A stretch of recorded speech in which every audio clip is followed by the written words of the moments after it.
일본에서의 세 번째 경주 이후 메르세데스 엔진과 페라리 엔진 간의 성능 차이가 여전히 뚜렷하게 드러나고 있으며, 그래서 마르넬로에서는 마이애미에 가져갈 업데이트 작업을 진행하고 있습니다.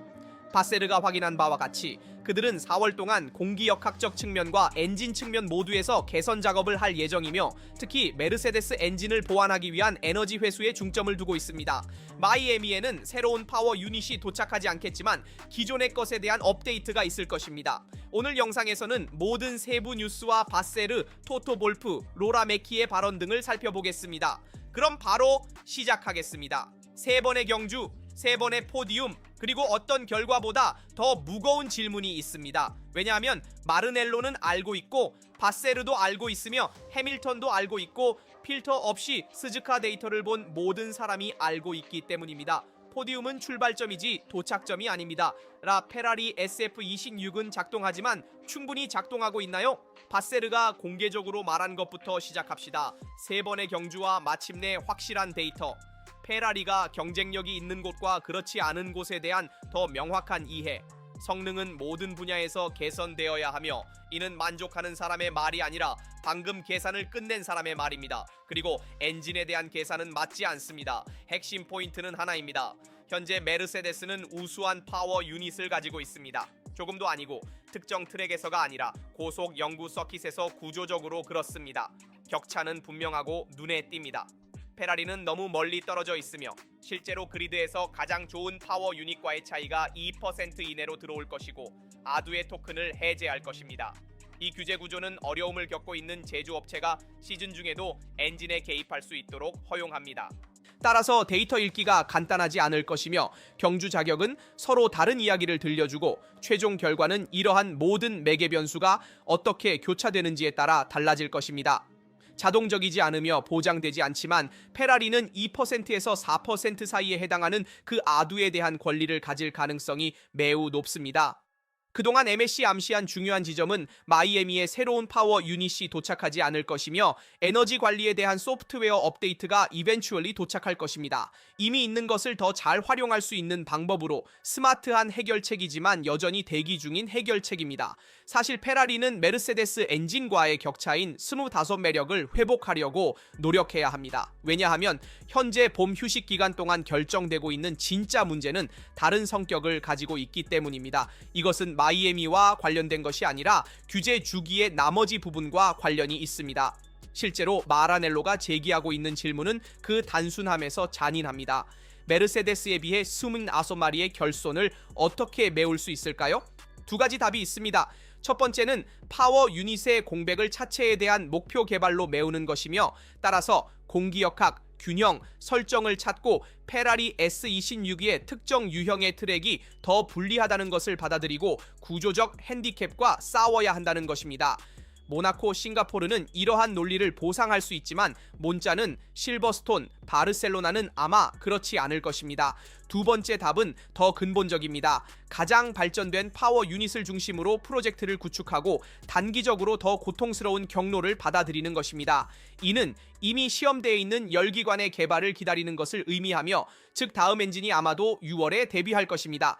이는 임시방편이 아니라 재구성을 의미합니다. 그리고 우리는 내연기관에 개입해야 한다는 것도 알고 있습니다. 현재 페라리는 모나코나 싱가포르와 같은 트랙에서 유리할 수 있지만 새로운 내연기관 덕분에 메르세데스와 경쟁할 수 있을 것입니다. 사실 마이애미에 도착하면 마이애미 이후로 새로운 챔피언십이 시작될 것이라고 바세로도 언급했습니다. 모든 팀이 중요한 업데이트를 가져올 것이며 메르세데스와 맥라렌도 마찬가지입니다. 그러나 페라리는 6월에 데뷔할 새로운 내연기관에 의존할 수 있습니다. 이것이 바로 갈림길입니다. 스즈카 이후가 아니라 르클레르가 큰 노력으로 차지한 아름다운 스즈카에서의 성과이지만 앞으로 몇 년 동안 프로젝트의 방향을 결정할 선택을 봐야 합니다. 바세로는 결국 다른 팀들보다 더 나은 작업을 하는 것이 중요하다고 말하며 그는 맞습니다. 질문은 페라리가 어떤 전장에서 이 전투를 싸우고 싶어 하는가입니다. 이번 업데이트는 페라리의 에너지 관리와 관련하여 매우 중요합니다. 이는 예선에서 최적의 성과를 내기 위해 이해할 수 있는 스마트 알고리즘이 필요하기 때문입니다. 레클레르가 말했듯이 드라이버가 한계까지 밀어붙이지 않고 더 일관되게 주행해야 한다는 것은 용납할 수 없습니다. 그렇지 않으면 해당 랩에서 에너지 관리가 최적이 아니며 알고리즘이 파워 유닛을 다르게 읽게 됩니다. 그래서 잘못된 순간에 에너지를 방출하게 됩니다. 따라서 이는 개선해야 할 점입니다. 또 다른 점은 레이스 중에 페라리 드라이버인 레클레르와 해밀턴이 충분한 에너지가 없다고 불평한 점입니다. 이는 해결해야 할 문제입니다. 한편 FIA는 아마도 350kW에서 250kW로 사용할 수 있는 전력을 줄여 이 규정을 보완하려고 할 것입니다. 따라서 에너지 격차가 페라리와 메르세데스 간에 줄어들 것이라고 말할 수 있으며 사용 가능한 전력이 줄어들 것입니다. 그러나 이는 내연기관이 마이애미 이후 특히 6월 1일부터 파워 유닛에 대한 열 점검이 이루어질 때 더욱 중요해진다는 것을 의미합니다. 그때 페라리는 차별화를 만들어야 하며 메르세데스가 첫 번째 부분에서 이룬 것을 보완하려고 해야 합니다.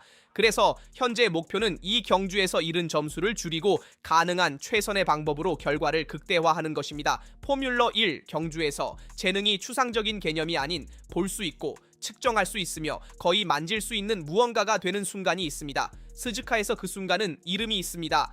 47렙의 마지막 CK인 찰스 르클레르 대 조지 러셀. 러셀이 그를 제치고 완벽한 충전된 배터리로 위치를 확보합니다. 포디움은 순식간에 바뀌고 레클레르는 포기하는 대신 다음 기회를 기다리지 않고 즉시 반격을 통해 자신의 팀도 라디오로 침착함을 잃지 않고 설명하기 힘든 추월을 보여준다.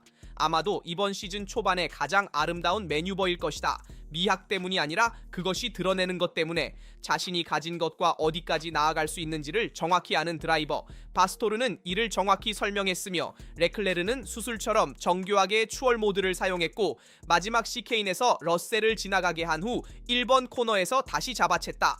그는 해석의 여지를 남기지 않는 명료함으로 모든 자원을 관리했다. 이번 경기는 운이 좋았던 것이 아니라 만들어낸 경주였다. 박스 반대편에서는 루이스 해밀턴이 6위로 마감하며 포디움에 오르지 못했다. 이는 무너진 것이 아니라 바스토르가 숨기지 않은 신호다. 페라리 SF26가 오버테이크 모드에서 벗어나자마자 레이스 페이스가 떨어지고 기차처럼 줄이 생기며 앞차와의 간격이 1초 줄어들면 이를 회복하는 것이 매우 복잡해진다. 해밀턴은 결승에서 이를 몸소 경험했으며 페라리 SF26은 첫 스틴트의 완벽한 차에서 더 관리하기 쉬운, 더 평범한 차로 변했다. 직선 구간에서의 결핍은 존재하며 바스토르는 이를 완곡하게 표현하지 않았다. 메르세데스 파워 유닛이 더 강하고 에너지 회수 하베스팅가 더 효율적이며 스즈카에서는 강한 제동이 적고 DRS가 제한적이어서 잃은 킬로줄의 에너지가 랩타임에서 잃은 10분으로 변했다. 페라리는 이를 개선하기 위해 노력하고 있지만 현재로서는 격차가 현실이다. 그럼에도 불구하고 역설적으로 스즈카에서 페라리 SF26 프로젝트에 대한 가장 흥미로운 소식 중 하나가 전해진다. 맥라렌의 팀 프린시펄인 안드레아 스텔라가 패독에서 이례적으로 솔직하게 언급했다라 페라리는 최고의 그리드 셰시를 가지고 있다. 수죽해서 맥라렌의 포디움은 서킷의 레이아웃과 최근 몇 주 동안 더 효과적으로 변한 하이브리드 관리 덕분에 이루어졌지만 이탈리아 차량에 대한 전반적인 우위에서 비롯된 것은 아니다. 맥라렌은 메르세데스 파워 유닛을 사용하는 방법을 더 잘 이해하고 있다. 페라리는 최고의 샤이시를 가지고 있지만 아직 자신의 파워 유닛에서 최대한의 성능을 끌어내는 방법을 이해하지 못하고 있다. 이것이 핵심이다. 그리고 마이애미는 이 점에서 정확한 시험대가 된다. 레클레르 자신이 사실상 새로운 차량으로 묘사한 공기역학 패키지뿐만 아니라 마이애미에는 업데이트 패키지와 반개가 도착할 예정이다. 이 중 일부는 폐쇄된 문에서 진행될 모나자 테스트에서 시험될 예정이다. 이는 촬영일이 될 것이다. 또한 에너지 관리에 대한 소프트웨어 업데이트도 마이애미에 도착할 예정이다.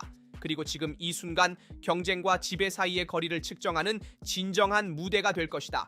3번의 경주에서 견고한 기반, 하지만 레클레르는 명확했습니다. 챔피언십은 발전에 따라 승리하거나 패배할 것입니다. 그리고 걷는 것만으로도 페라리를 이긴 사람도 구조적 우수성을 인정하고 있습니다.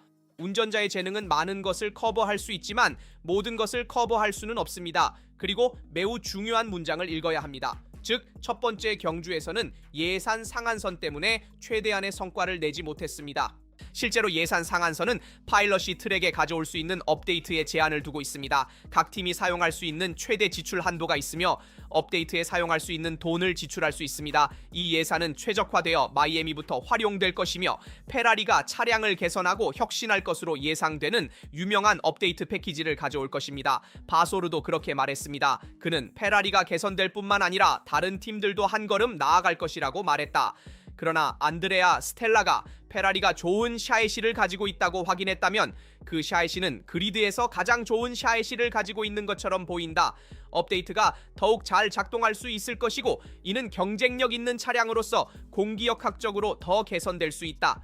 진정으로 해결해야 할 결핍은 에너지 관리에 있을 것이며 그곳에서도 소프트웨어 업데이트가 올 것이다. 그리고 나중에 엔리코 과르티에리의 유명한 엔진이 데뷔할 때 2026년에 새로운 엔진이 아니라 최적화된 2025년 엔진이 될 것이다. 그러면 그 이후로 새로운 열기관을 갖게 되면 페라리는 다른 챔피언십을 치를 것이다. 에너지 관리를 줄이면 FIA가 규정을 수정하고자 할 때 페라리는 메르세데스에 도전하고 방해할 수 있는 실질적인 기회를 가질 것이다.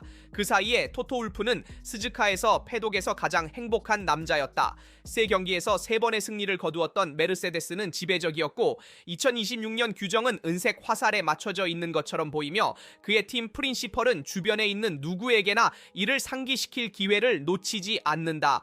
포뮬러 1은 순수한 레이싱으로 변모하고 있으며 토토 울프는 스카이 독일의 마이크 앞에서 이렇게 말했다. 에너지를 재충전하는 드라이버와 이를 사용하는 드라이버를 보는 것은 매우 감동적이며 이는 드라이버의 손에 있는 레이싱의 과학이다. 그런 다음 칼을 쥐고 있는 사람의 자신감으로 주위의 기자들을 참여시키려 했다. 경주에서 아름다움의 부족에 대해 불평할 수 있는 사람은 없다. 동의하십니까? 예, 아니요. 침묵 속에서도 그는 동요하지 않았다. 보수주의자, 전통주의자, 과거에 살고 있는 사람들만이 이를 좋아하지 않을 수 있다. 토토 울프는 메르세데스가 역사를 쓰는 동안 그 이야기를 해석한다. 이는 새로운 일이 아니며 항상 그렇듯이 그는 자신의 입장에서 진실을 이야기하려 하고 현실의 입장에서가 아니다. 하지만 주카에서의 후반전에서는 더 흥미로운 선언이 있었습니다. 러셀을 제치고 레클레르가 스푼에서 추월한 것에 대한 이야기입니다. 그 이상한 조작은 거의 공짜로 보였고 생중계에서 몇몇 사람들의 눈썹을 치켜올리게 했습니다. 토토 울프는 무슨 일이 있었는지 설명했습니다. 메르세데스 V17의 에너지 관리 소프트웨어에 버그가 있었습니다. 시스템은 러셀에게 2점을 주려고 했지만 반대의 효과를 낳았습니다. 직선에서 속도를 떨어뜨린 슈퍼클리핑으로 인해 사실상 레클레르에게 자리를 내주게 되었습니다. 그에게 2점을 주려고 했다고 토토 울프는 말했습니다. 그러나 결국 그것은 차를 느리게 만든 슈퍼클립이었습니다. 이 포뮬러 1에서 최적화와 재앙 사이의 경계가 얼마나 미세한지를 보여주는 작은 창입니다. 메르세데스를 무적하게 만드는 동일한 기술이 작동할 때는 내부에 적이 되고 작동하지 않을 때는 오히려 드라이버 자신에게 적이 됩니다.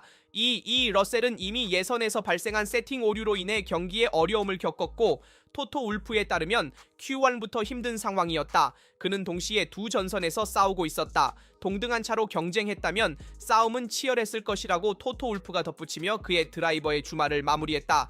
부분적인 정당화이지만 근거 없는 것은 아니다. 마지막으로 예선에 대해 토토 울프는 수정 가능성을 열어두었다. 4월 9일 런던에서 이에 대해 논의될 예정이다. 그러나 경주에 대해서는 의심의 여지가 없으며 포맷은 작동하고 있고 스펙타클이 있으며 동의하지 않는 사람들은 아마도 작년 스즈카의 오버테이크 없는 포뮬러 1을 선호했을 것이다. 그리고 규정이 어떻게 변경될지도 지켜보자. FIA가 규칙을 수정하기 위해 어떻게 개입할지도. 토토 울프가 자신의 이익을 위해 물을 끌어오는 것은 말할 필요도 없으며 그는 규칙을 정당화하려고 하며 트랙에서의 우위를 유지하고 그의 메르세데스와 함께 지배하기를 원한다. 하지만 사실은 추월이 대부분 인위적이라는 것입니다. 작년보다 확실히 더 아름답고 제 생각에는 많은 규칙이 긍정적으로 변경되었습니다. 하지만 여전히 개선해야 할 많은 것들이 있습니다. 사실 전기를 관리하려고 노력해야 합니다. 이 시점에서 완전히 제거할 수는 없습니다. 왜냐하면 파워 유닛을 완전히 변경해야 하고 다시 처음부터 만들어야 하며 비용이 너무 많이 들기 때문입니다. 하지만 전기 성분을 줄이기 위해 개입할 수 있습니다. 전기를 사용할 때와 사용하지 않을 때의 최고 속도 차이에 미치는 영향을 줄이기 위해 재충전할 때나 땅에 더 많은 에너지를 방출할 때 이런 식으로 위험한 상황이 줄어듭니다. 범원의 사고를 보세요. 그리고 핀토에서 콜로와 있었던 충돌을 보세요. 또한 인위적인 추월이 발생하는 상황도 줄어듭니다. 그래서 그게 첫 번째 포인트입니다. 에너지를 관리하려고 노력해야 하고 예선에서 최대한 밀어붙이는 드라이버들을 봐야 합니다. 그것은 수정해야 할 또 다른 점입니다. 하지만 확실히 토토 울프는 실제로 어떻게 진행되고 있는지를 이야기하고 있지 않습니다. 그는 자신의 관점에서 현실을 말하고 있으며 주변을 설득하려고 하고 있습니다. 하지만 많은 사람들은 이 포뮬러 1을 좋아하지 않고 다른 사람들은 좋아합니다. 왜냐하면 확실히 더 많은 추월이 있고 차들이 더 작고 더 가볍기 때문입니다. 이것은 작년의 차들에 비해 유리한 점입니다. 우리는 그것을 잊지 말아야 합니다. 하지만 여전히 긍정적으로 수정할 수 있는 많은 것들이 있습니다. 모두가 좋아할 수 있는 포뮬러 1으로 돌아가기 위해서입니다. 새로운 사람들만이 아니라 전통주의자들만을 위한 것이 아닙니다. 안심이 되는 것처럼 보이는 문구들이 존재하지만 오히려 시면을 열어버립니다. 로랑 맥치에티 레드불의 책임자는 일본 그랑프리에서 말했습니다. 맥스가 빠른 차를 받게 되면 더 행복한 맥스 베르스타펜이 될 것이라고 확신합니다. 그 문구의 암묵적인 전제는 현재 레드불에는 빠른 차가 없다는 것입니다. 버르스타펜의 기분, 그의 동기, 계속하고자 하는 의지는 레드불이 아직 그에게 줄 수 없는 무언가에 직접적으로 의존하고 있다. 이는 신뢰의 선언이 아니라 의존의 선언이다. 로랑 맥치에티는 정확한 숫자로 문제를 축소하려고 했다. 우리의 대화 중 단 1%만이 그의 동기에 관한 것이고 나머지 99%는 분명히 그가 시험해보고 차이를 만들 수 있는 차를 만드는 시도와 관련이 있다. 그러나 그 비율이 언급되었다는 사실, 문제에 대해 얼마나 적게 이야기하는지를 정량화해야 한다는 사실은 밀턴 케인스 박스 내에서 그 문제가 실제로 갖는 무게에 대해 무언가를 말해준다. 버르스타펜의 것은 레이스 후의 분출이 아니며 다음 주말에 처리해야 할 좌절감이 아니다. 이는 주 단위로 성숙해가는 생각으로 정교하고 의식적이다. 파일럿이 자신의 시간에 무엇을 하고 싶은지 진지하게 고민하는 모습, 그의 눈에는 4회 세계 챔피언으로 만든 포뮬러 1과는 더 이상 닮지 않은 포뮬러 1, 맥스 페르스타펜은 이 포뮬러 1이 이런 식으로 계속된다면 시즌이 끝날 때까지 그를 즐겁게 하지 않으면 은퇴하고 싶다고 암시했다. 맥코이는 구체적인 언급을 피했지만 경쟁력, 해야 할 일, 규정 변경을 평가하기 위한 휴식 시간 동안의 회의에 대해 이야기했다. 모든 답변은 올바르지만 진짜 질문을 피하는 답변이다. 빠른 차가 제때 도착하지 않으면 어떻게 될까? 현재 레드불은 이를 최소화하고 있다. 이해할 수 있다. 이런 상황을 조용히 관리하는 대안은 없다. 하지만 침묵에는 한계가 있으며 마이애미가 다가오고 있다. 우라메키아는 페르스타펜의 문제와 은퇴 의사를 최소화하려고 했다. 레드불이 그에게 경쟁력 있는 차를 제공할 수 있을지 지켜보자. 확실히 베르스타펜이 승리를 위해 싸우고 있다면 이렇게 불평하지 않을 것이지만 지금 버스타펜이 이 포뮬러 1에서 잘 지내고 있지 않다고 믿습니다. 그가 이 경기를 좋아하지 않는 것처럼 페르난도 아론소와도 비슷한 상황입니다. 그래서 그들은 이 포뮬러 1을 바꾸려고 하고 예전의 모터스포츠로 되돌리려 합니다. 만약 그렇게 되지 않는다면 그들은 이 카테고리를 포기할 것입니다. 특히 막스 버스타펜은 항상 포뮬러 1에서 즐길 수 있는 한 계속하고 싶다고 밝혔지만 40세까지 계속하고 싶지는 않습니다. 그는 자신의 경력을 위해 최선을 다하고 즐기고 싶어하며 어느 시점에서 포뮬러 1에서 경주를 그만두고 다른 카테고리에서 경주하며 가족에게 헌신하고 다른 관심사에도 시간을 할애하고 싶어합니다. 예를 들어 시뮬레이션 레이싱도 그중 하나입니다. 미케이는 버스타펜의 발언을 조금 축소하려고 했습니다. 현재 포뮬러 1은 베르스타펜이 필요하며 그의 쇼를 풍부하게 하고 내부의 드라이버 제한을 더욱 풍부하게 하기 위해서입니다. 따라서 베르스타펜은 지금 서커스를 떠날 수 없습니다. 그는 자신의 경력에서 정점에 있으며 성능 측면에서 그렇습니다. 포뮬러 1의 규정 때문에 최고의 드라이버를 잃는 것은 포뮬러 1의 엄청난 수치가 될 것입니다. 이는 포뮬러 1 역사에 지울 수 없는 오점이 될 것임을 잘 아실 것입니다. 이 말을 하면서 우리는 모토GP 포뮬러 1 순위에서 선두에 있는 키미 안토넬리와 마르코 베제키에 대해서도 이야기해야 합니다. 이런 일은 74년 만에 처음 있는 일입니다. 그래서 우리는 이탈리아인으로서 포뮬러 1과 모토GP의 시즌 시작으로 역사를 새로 썼습니다. 제가 하고 싶었던 마지막 생각은 새로운 포뮬러 1과 새로운 규정으로 인해 아이러니하게도 드라이버들이 실제로 한계에 도달하는 서킷을 보게 될 것이라는 점입니다. 배터리를 덜 충전해야 하는 곳이 될 것이며, 그렇다면 어떤 곳일까요? 더 많은 제동과 덜 긴 직선 구간이 있는 서킷입니다. 따라서 도시 서킷이 될 것이며, 예를 들어 뮌헨이나 싱가포르에서 실제로 한계까지 밀어붙이는 드라이버들을 볼 수 있을 것입니다. 그들은 충분한 에너지를 가질 것이기 때문입니다. 오히려 충분할 뿐만 아니라 필요 이상으로 가질 것입니다. 왜냐하면 그들은 서킷에서 계속 제동을 걸 것이고 도시 서킷의 벽에 더 가까이 밀어붙일 수 있을 것입니다. 이 규정은 일반 서킷에서 자동차를 개선하기 위해 만들어졌다는 점을 잘 이해해야 합니다. 도시 서킷에서 자동차를 개선하기 위해 만들어졌고 에너지가 소진되는 일반 서킷에서는 아닙니다. 다소 모순적이지만 그렇게 될 것이라는 것을 보게 될 것입니다. 제가 이전에 말씀드린 것처럼 4월 9일에도 FIA와 여러 팀의 디렉터 및 팀 프린시펄 간의 공식 회의가 있었으며 올해 진행 중인 시즌의 규정을 수정하기 위해 모였습니다. 내년을 위한 변경 사항을 보기 위해서도 그렇습니다. 올해의 변경 사항은 아마도 전기 에너지 감소와 관련이 있을 것이며 내년에는 엔진의 축소와 같은 더 구조적인 변경 사항도 볼 수 있을 것입니다. 따라서 파워 유닛 자체의 변화도 있을 것입니다. 이 말을 하면서 비디오에서 다룬 모든 주제에 대한 여러분의 의견을 말씀해 주세요. 항상처럼 좋아요를 남기고 구독하고 알림을 활성화하는 것을 잊지 마세요. 포뮬러 1과 페라리에 관한 어떤 비디오도 놓치지 않도록. 여기까지입니다. 다음 비디오에서 뵙겠습니다.